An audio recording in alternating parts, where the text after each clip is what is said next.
السلام علیکم بچوں، جیسا کہ ہم لوگ کل فرار کی ایک پارٹ کو کمپلیٹ چکے تھے، دوسرا پارٹ ہم لوگ کا بچا ہوا تھا۔ اس پارٹ کا ایک کردار ہے محمود، عظیم، خالدہ، زبیدہ۔ عظیم کے ساتھ محمود ہاسٹل میں رہتا ہے اور ساتھ میں پڑھائی کرتا ہے۔ ان کی ایک دوست ہوتی ہے خالدہ۔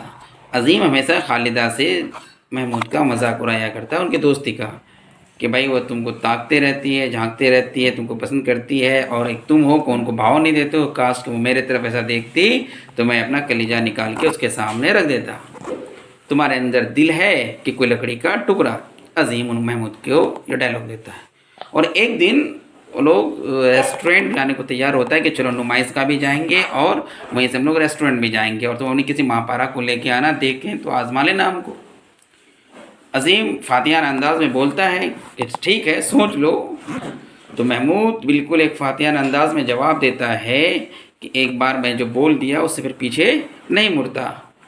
اور دوسرے دن وہ تیز قدموں کے ساتھ نکلتا ہے، آدھے راستے میں جاتا ہے تو اس سوچ میں مبتلا ہے کہ میں یہ کام صحیح کر رہا ہوں، یہ کام غلط کر رہا ہوں۔ ان کے پاؤں مانو زنجیر سے جکڑے ہوئے، اب وہ آگے بڑھنے کو تیار نہیں ہوتا ہے، اور وہ آدھے راستے سے واپس گھر آ جاتا ہے۔ گھر آنے کے بعد ان کی طبیعت بالکل ایک اداس سی ہو گئی ہے، ان کو ایسا مانو جیسے بخار آ گیا ہو، ان کو ایک کپ کپی سا احساس ہونے لگتا ہے، اور وہ اپنے دوست کو معذرت کرتا ہے کہ میری طبیعت خراب ہے، اس وجہ سے میں نہیں جا سکتا ہوں۔ عظیم ان کی باتوں کو بہانہ سمجھ کر ٹال دیتا ہے، اور فائنلی وہ پڑھ لکھ کے ڈپٹی کلیکٹر کی نوکری کر لیتا ہے۔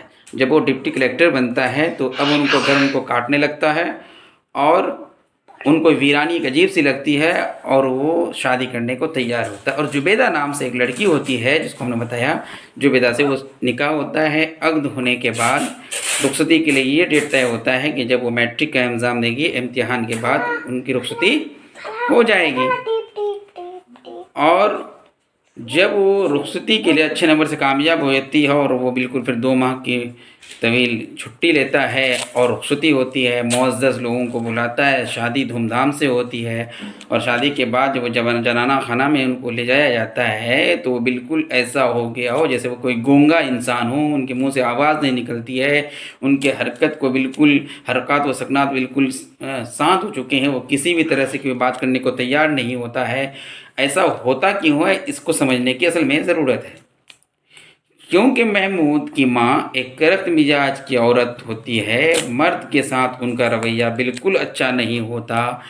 محمود کا کردار، اور اس کے لکھنے والے جو ہیں ڈاکٹر سید محمد محسن، جو کہ نفسیات کے پروفیسر ہیں، اور وہ نفسیات کو دکھانے کی کوشش کرتے ہیں کہ محمود ہمیشہ سے اپنی ماں کو مرد کے ساتھ غلط رویے کا برتاؤ کرتے ہوئے دیکھتے، اس لیے وہ اس سوچ میں بڑھ چکا ہے کہ اگر آج میں شادی کر رہا ہوں، میرے ساتھ بھی یہ عورت جو ہوگی وہ بھی ایسی ہی کرے گی میرے بچوں کے ساتھ، جیسے میری ماں میرے ساتھ غصے میں رہتی تھی اور والد کے ساتھ غصے کا برتاؤ کیا کرتی تھی۔ چونکہ یہ کہانی نفسیاتی نوعیت ہے، اس لیے محمود کے نفسیات کو دکھایا گیا ہے، جبکہ در حقیقت وہ ان کی آواز بھی اچھی تھی، وہ ایک پڑھا لکھا انسان بھی تھا، سوچ سمجھ بھی رکھتا تھا، لیکن ان کی ذہنی کیفیت اس لیے اس وقت وہاں لوگوں کے سامنے پریشانی کن تھا کہ وہ اس معاملے کو سوچ میں پڑ چکا تھا جس چیز کو کہانی کار دکھانے کی کوشش کر رہے ہیں۔